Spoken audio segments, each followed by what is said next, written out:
있습니다.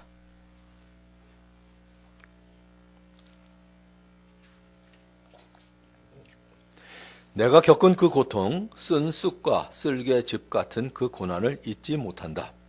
잠시도 잊을 수 없으므로 울적한 마음을 가눌 길이 없다. 그러나 마음속으로 곰곰이 생각하며 오히려 희망을 가지는 것은 주님의 한결같은 사랑이 다함이 없고 그 긍휼이 끝이 없기 때문이다. 주님의 사랑과 긍휼이 아침마다 새롭고 주님의 신실이 큽니다. 나는 늘 말하였다. 주님은 내가 가진 모든 것, 주님은 나의 희망.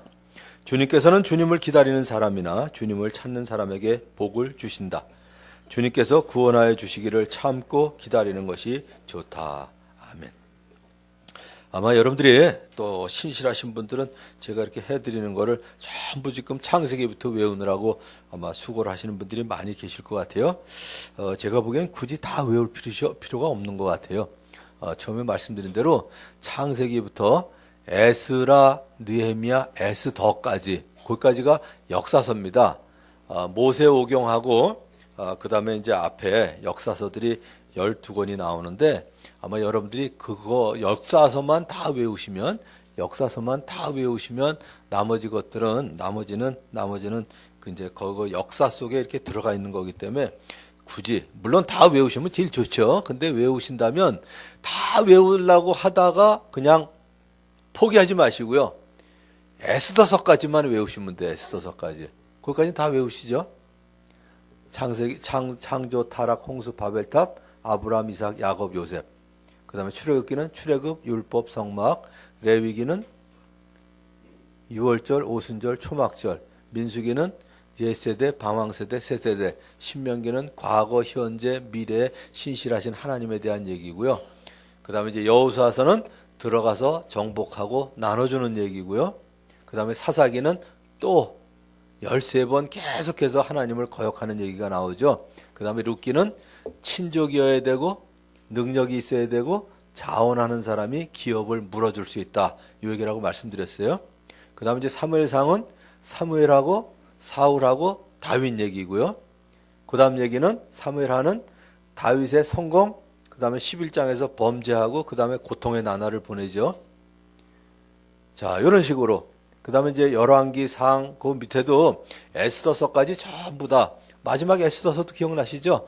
에스더하고 모르드게하고 하만 요 세 명만 기억하시라고 그랬고 그 역사서까지만 외우시면 나머지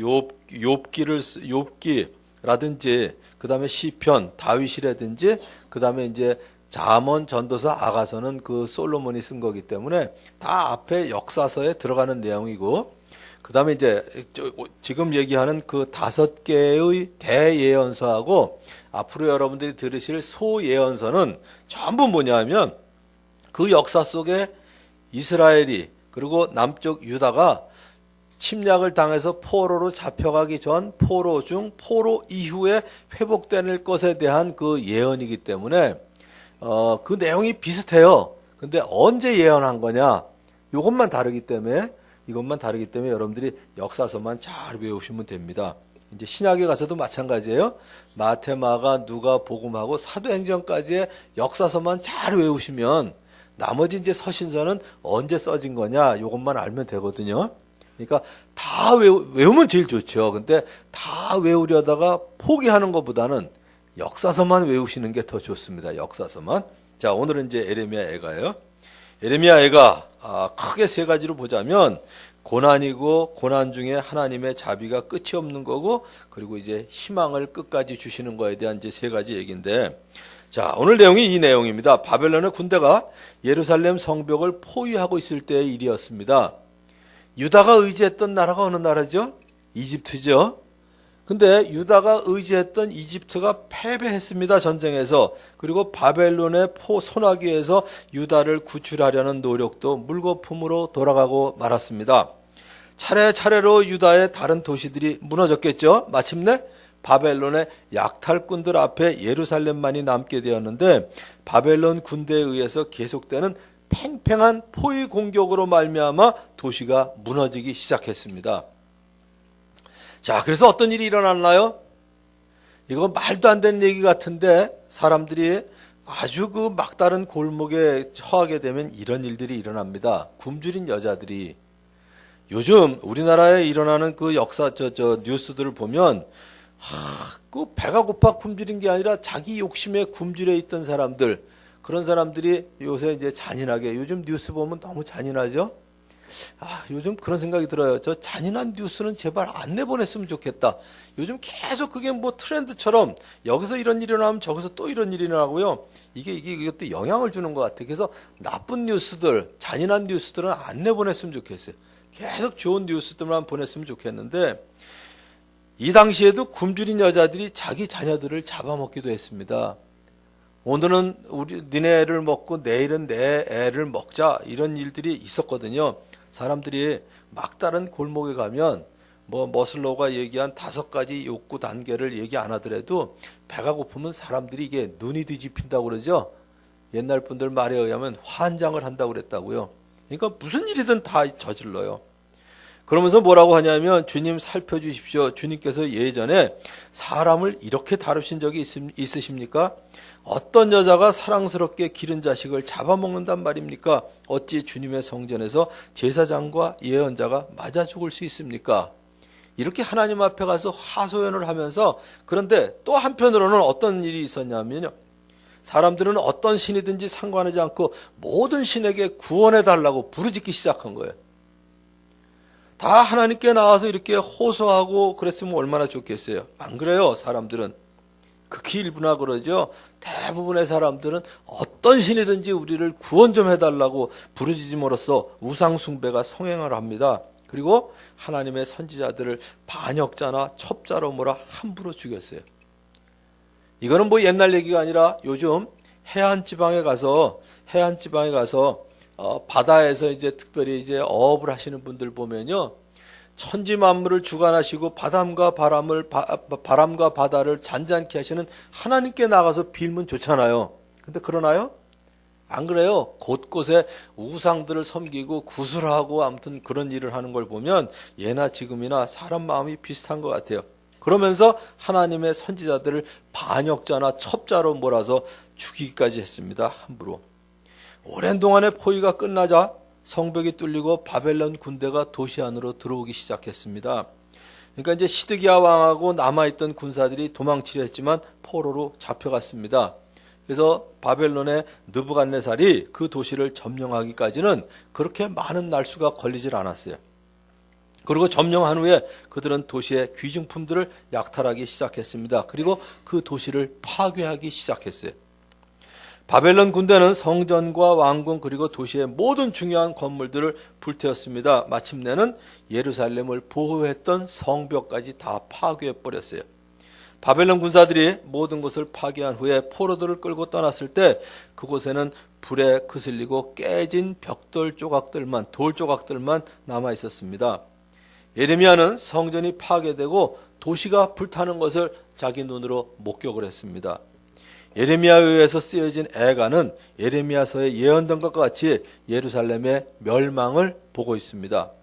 예레미야 영혼은 잡혀가는 그의 백성의 파괴된 거룩한 성을 보며 슬픔에 빠지게 됩니다. 그러나 그가 쓴 시 전부가 슬픔의 시만은 아니라고 봅니다.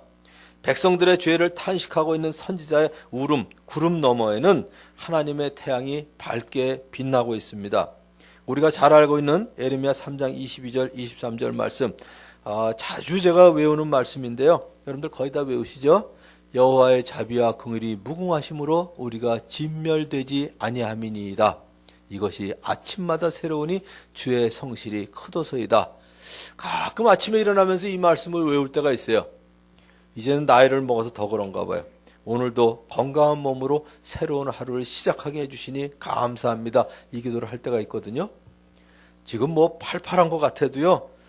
연말이면 저희 고등학교 동창회 명부가 날라와요. 거기에 뒤에 보면 뭐가 나오냐면 삼가 고인의 명복을 빕니다. 그리고 죽은 친구들의 이름이 쫙 나열돼 있어요. 저 정도 나이면 몇 퍼센트 죽었을까요?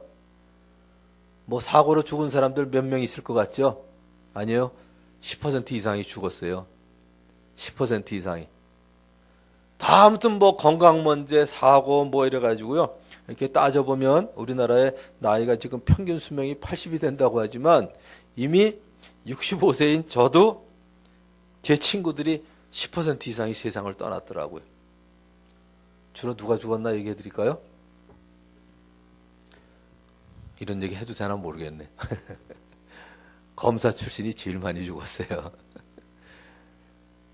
무슨 얘기냐면 가장 착실했던 애들이 제일 많이 죽었더라고요. 지금은 뭐 그렇지 않은데 옛날에는 사법고시 보고 나면 제일 성적 좋은 애가 어디로 가요? 애래니까 좀 이상하네. 제일 성적 좋은 사람이 검사합니다. 그죠?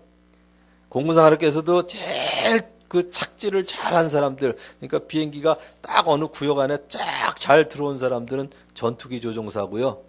그 다음에 이제 헬리콥터 조종사고요. 그 다음에 행정장교 하더라고요. 우리 땐 그랬어요.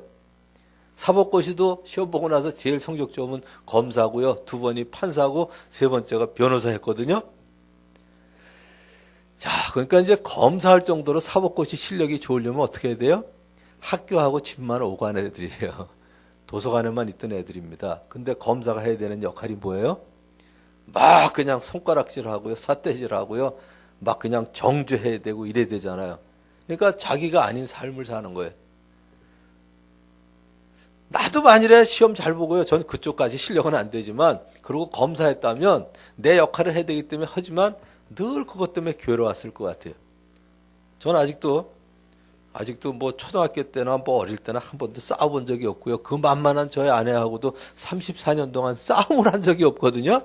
인격이 대단해서 그런 게 아니라 싸우려는 환경만 되면 갑자기 떨려요. 저는 가슴이 떨려서 싸움을 못 하겠어요.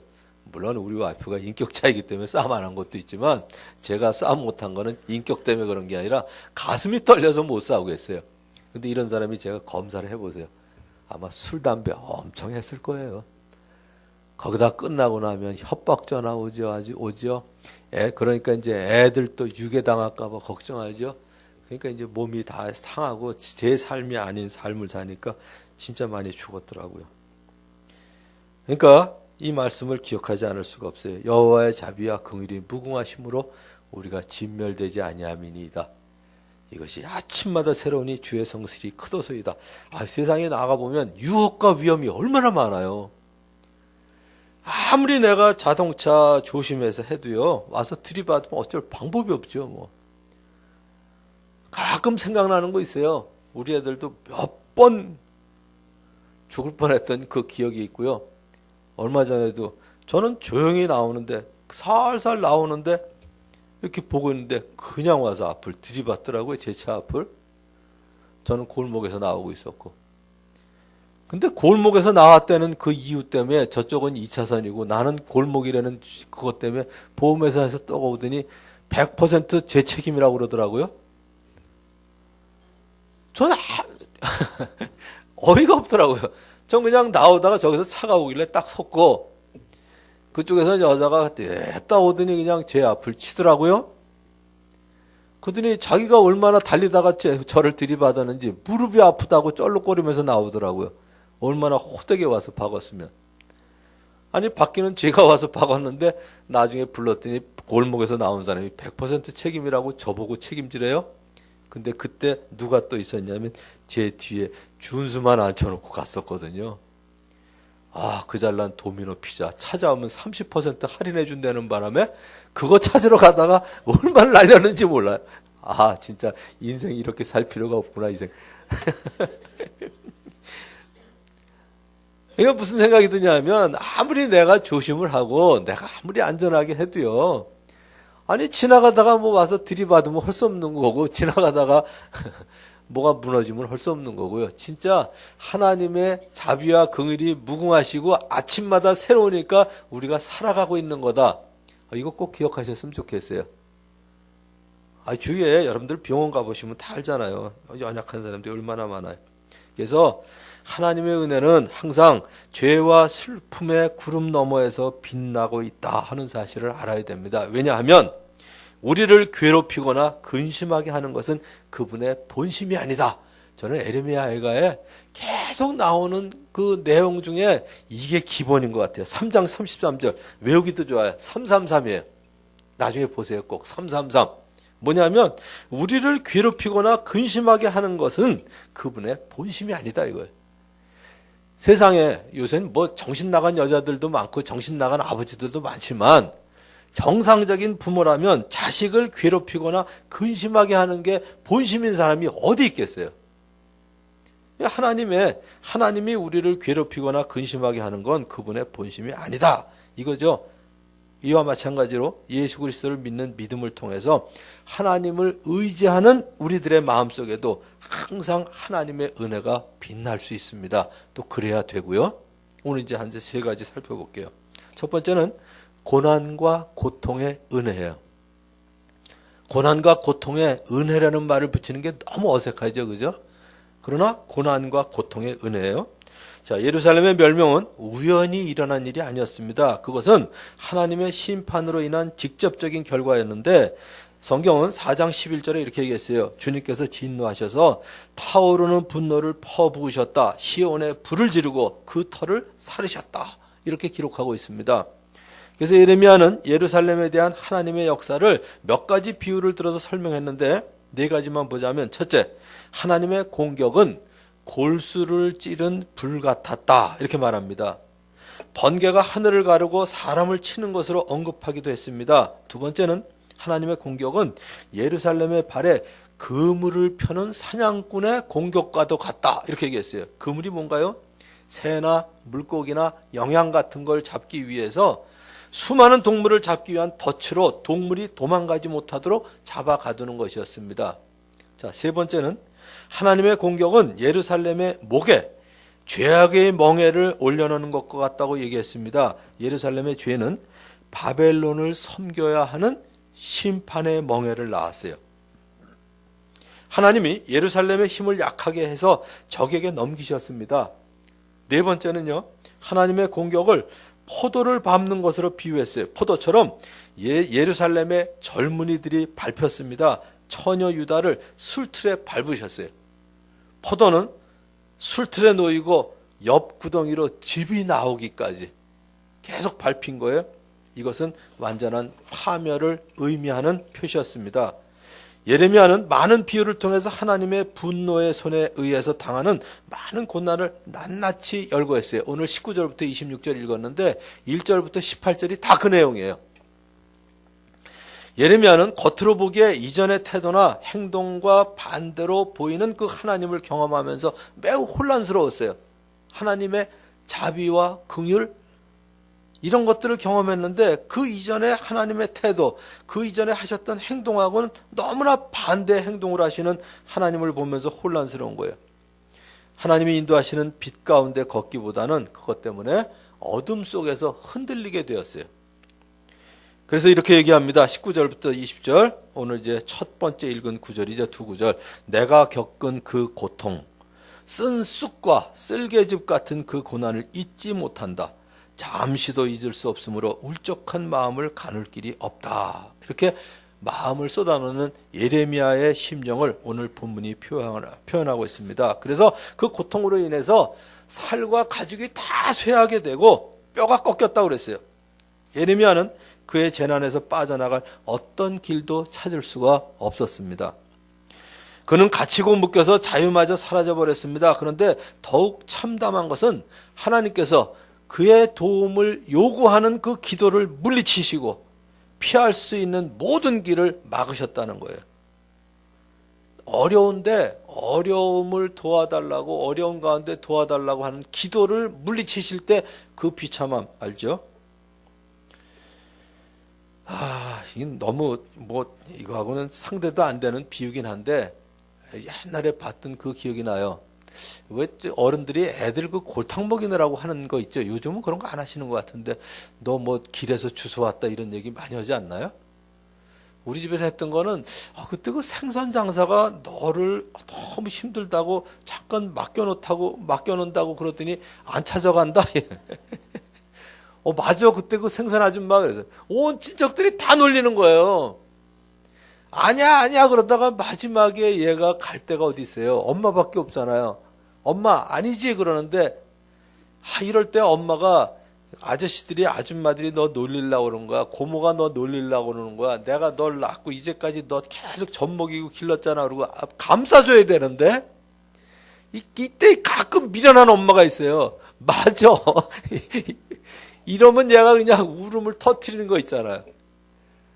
다른 사람이 놀리는 것도 그런데 엄마마저 자기를 딱 그렇게 배척을 하면 그때 그 느낌, 이게 실감나요. 저는 그걸 뭐 제가 당하진 않았는데 아무튼 그렇게 뒤에 당하는 애들 너무 많이 봤거든요. 참 어릴 때도 그랬어요. 저 진짜 무식하다. 저 엄마는 진짜 무식하다. 그때 마지막에 이렇게 치마 폭에 감싸주면서 넌 내가 낳았어. 너를 내가 어떻게 길렀는데 이러고선 해가지고선 분명히 그 확신을 가지게 해줘야지. 그런데 하나님께서 그의 도움을 구하는 기도를 물리치시고요. 피할 수 있는 모든 길을 막으셨다는 그 느낌이 들 때 그 참담함. 이게 지금 이제 예레미야 심정입니다. 그러니까 하나님이 예레미야를 공격해서 상처 입히려고 길가에 숨은 곰과 사자 같다고 이렇게 표현을 했어요. 예레미야는 하나님이 그를 관역으로 삼으신 것 같다. 이렇게 표현을 합니다. 관역으로 삼으시고요. 계속 그냥 자기를 쏴 죽이려고 하는 것 같다. 그러나 오늘 이제 말씀이에요. 마음속으로 곰곰이 생각을 했어요. 그래서 혹시 여러분들이 그런 와중에 있다면, 그런 곤란 가운데 있다면 마음속으로 곰곰이 생각하는 시간을 꼭 가지시기 바랍니다. 마음속으로 곰곰이 생각하며 오히려 희망을 가지게 됐어요. 왜냐하면 하나님께서 죄 때문에 유다를 버리셨지만 하나님께서 언약한 백성인 유다를 버리지 않으셨기 때문에 고난을 허락하셨다는 사실을 깨달았기 때문이에요. 무슨 얘기냐면 아버지가 나에게 매를 댈 때 매 맞는 거는 고통스러운데 아버지가 나에게 매를 댄다는 이유는 아직 나를 포기하지 않고 나를 고치시겠다는 아버지의 의지가 있는 거 아니에요? 그러니까 그걸 보면서 오히려 희망을 느낀 거예요. 여러분이 고통 가운데 있다면 그 고통이 반드시 여러분의 죄 때문이라고 오해하지 않으셨으면 좋겠어요. 물론 그럴 때도 있겠죠. 물론 그럴 경우도 있겠지만 굳이 모든 고통을 죄 때문이라고 죄책감에 사로잡히지 않으시기 바랍니다. 오히려 하나님께서 무엇에 쓰시려고 나를 이 고통 가운데 몰아넣으시나? 이런 고통을 겪고 나면 얼마나 나를 하나님 닮도록 하시려나? 그것도 아니면 하나님께서 내게 여전히 관심을 가지고 계시니 나를 여전히 사랑하시나 보다라는 믿음을 가지고 고통 가운데서 주님의 은혜를 누리시는 여러분 되시기를 주님의 이름으로 축원합니다. 자, 이제 두 번째는요. 사랑과 긍휼의 은혜예요. 예레미야를 내리누르며 위협했던 절망을 밀어낸 것이 있었습니다. 그것은 뭐냐면 22절, 23절이에요. 이거는 그냥 꼭 외우고 다니세요. 세 번역으로 외우시든 개정으로 외우시든 개역으로 외우시든 그 전에 외우신 거는 굳이 난 세 번역으로 바꿀 필요 없다고 봐요. 괜히 혼돈만 일어나요. 제가 세 번역으로 바꾸려다가 표준 세 번역 있어봐야 또 얼마 지나면 또 세 번역 나올 텐데 그때 내가 또 바꿀 거 아니잖아요. 그래서 저는 그냥 계속 개역으로 외우기로 작정을 했어요. 여호와의 자비와 긍휼이 무궁하심으로 우리가 진멸되지 아니함이니이다. 그래서 중고등부 암송한다고 그러길래요. 그냥 개역이나 개정으로 외우는 게 제일 좋겠다 그랬어요. 세 번역은요. 또 세 번역 나와요. 해 아래 세 개 없거든요. 여호와의 자비와 긍휼이 무궁하심으로 세 번역으로 읽어볼게요. 주님의 한결같은 사랑이 다함이 없고 그 긍휼이 끝이 없기 때문이다. 주님의 사랑과 긍휼이 아침마다 새롭고 주님의 신실이 큽니다. 라는 주님의 사랑에 대한 고백. 이게 이제 우리에게서 절망을 밀어내는 거예요. 원래 하나님께서 하나님의 백성들에게 하신 약속은 신명기 28장에 잘 나타나 있어요. 저는 우리 장모님이 저희를 위하여 기도할 때마다 이 기도하는 소리를 자주 들어요. 신명기 28장 거의 외우고 계신가 봐요. 당신들이 주 당신들의 하나님의 말씀을 귀담아 듣고 내가 오늘 당신들에게 명한 그 모든 명령을 주의 깊게 지키면 주 당신들의 하나님이 당신들을 세상의 모든 민족 위에 뛰어나게 하실 것입니다. 당신들이 주 당신들의 하나님의 말씀에 순종하면 이 모든 복이 당신들에게 찾아와서 당신들을 따를 것입니다. 여기에 하나님의 말씀에 순종하면 이런 거는 안 외우시고요. 우리 장모님은 이 뒷부분만 외우세요. 지금부터 하는 것만. 성읍에서도 복을 받고 들에서도 복을 받을 것입니다.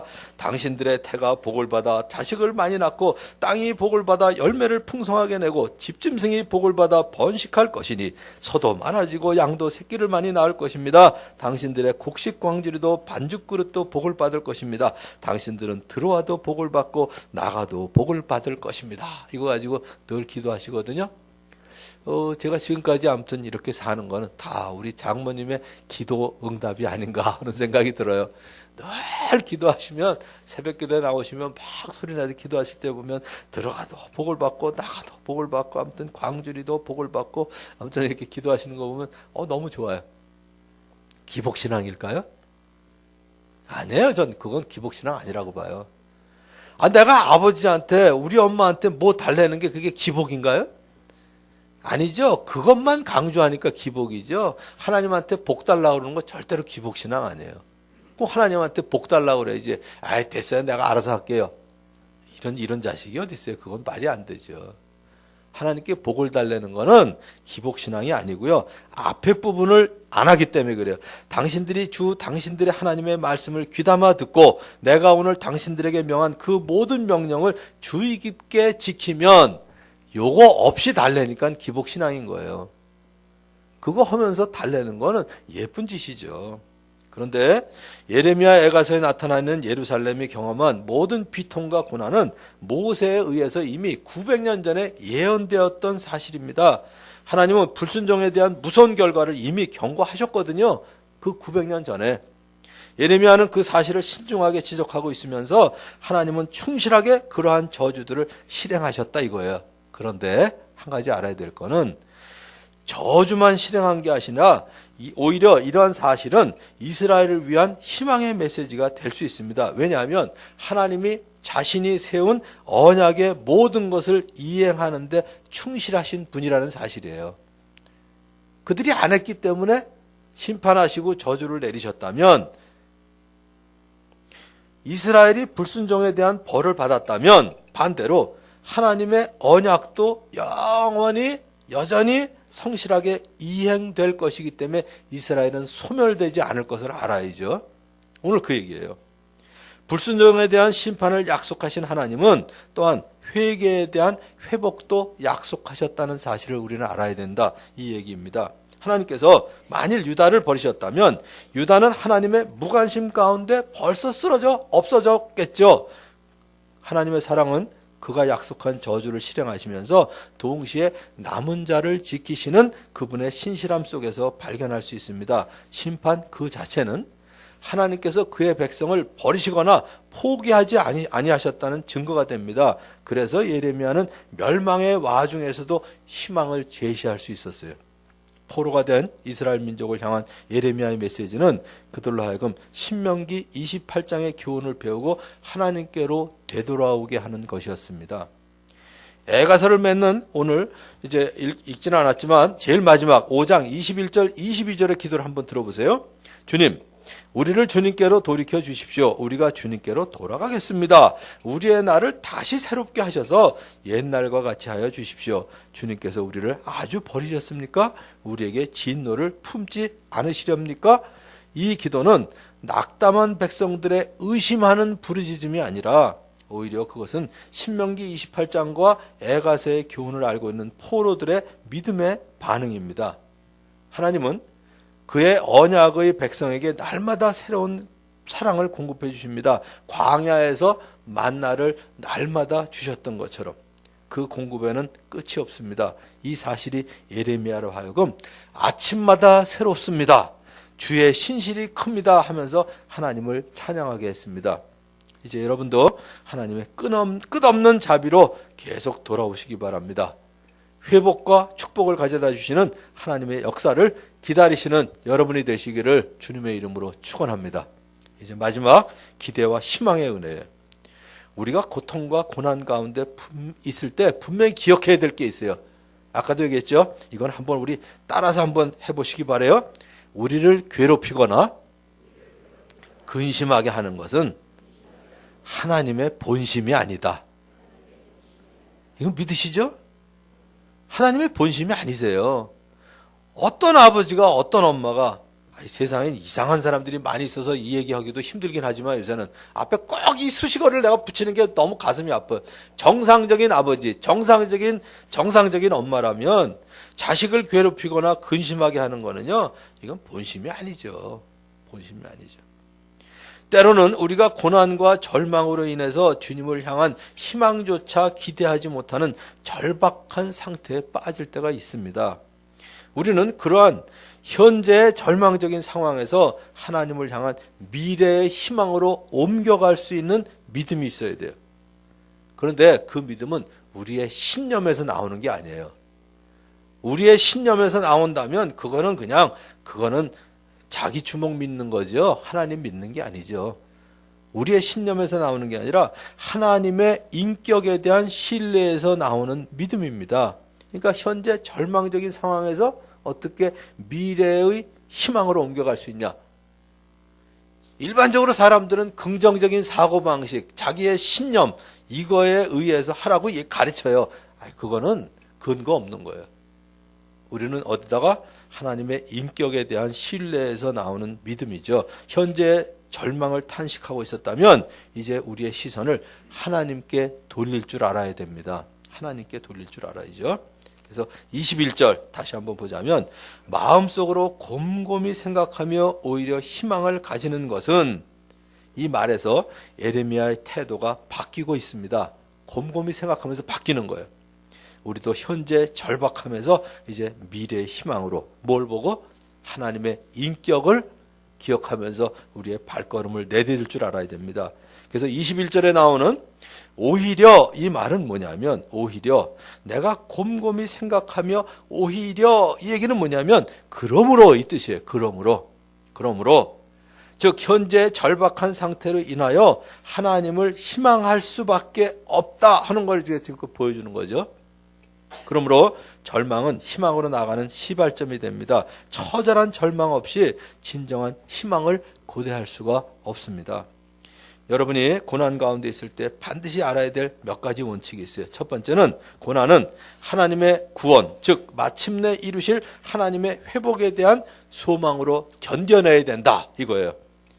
그게 오늘 이제 23장 오늘 25절부터 그 뒤에 안 읽은 30절까지 말씀이고요. 그래서 고난은 단지 잠깐이다. 하나님의 긍휼과 사랑에 의해 영원토록 버리지 않으실 것이라는 사실을 첫째 믿어야 돼요. 한 가지 분명한 사실은 하나님께서 고난을 기뻐하지 않는다는 사실입니다. 그게 33절이죠. 계속 얘기한 우리가 고통을 받거나 우리가 괴롭게 되는 것은 하나님이 원하시는 본심이 아니다, 이거예요. 또 만일 고난이 부당한 것이라면 하나님께서 그것을 보시고 결코 기뻐하지 않는다. 이게 그 뒤에 여러분들이 이제 읽어야 될 34절부터 36절이에요. 어쨌든 결론 37, 38절 고난은 항상 하나님의 주권에 달려있다, 이거예요.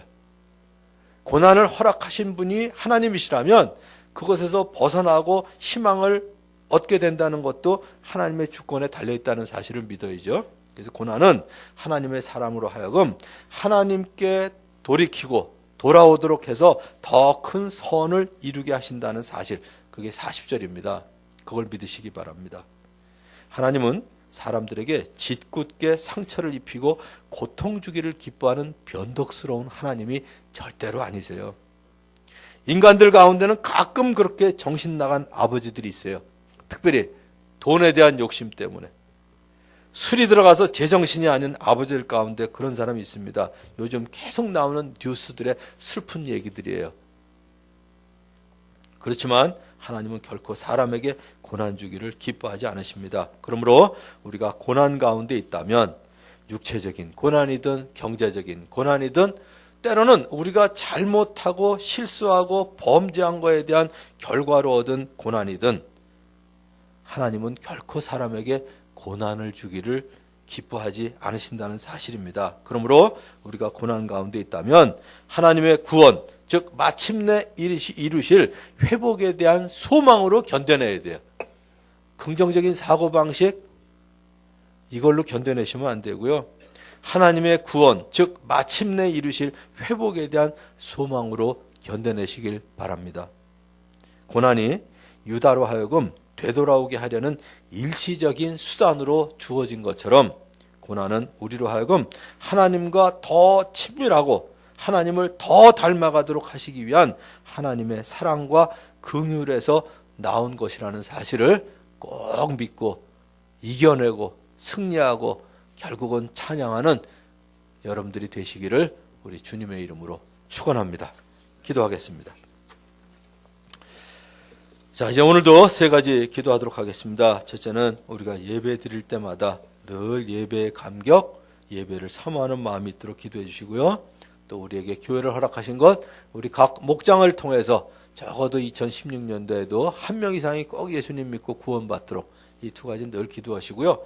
오늘은 이제 또 한 가지, 이런 고난이 우리 가운데 있다면 하나님이 우리를 괴롭히거나 근심하게 하는 것 본심이 아니시고 우리에게 이러한 고통을 잠시 허락하신 것은 더 주님을 닮도록, 더 주님의 복을 누리도록, 더 선을 이루는 하나님을 경험하도록 하시기 위한 것이라는 사실을 깨닫고 혹은 회개하고 감사하고 더 주님을 의지하는 이 아침이 되길 바랍니다. 한 1분 동안 소리내서 한번 기도하고요. 제가 1분 후에 기도하도록 하겠습니다. 기도하겠습니다.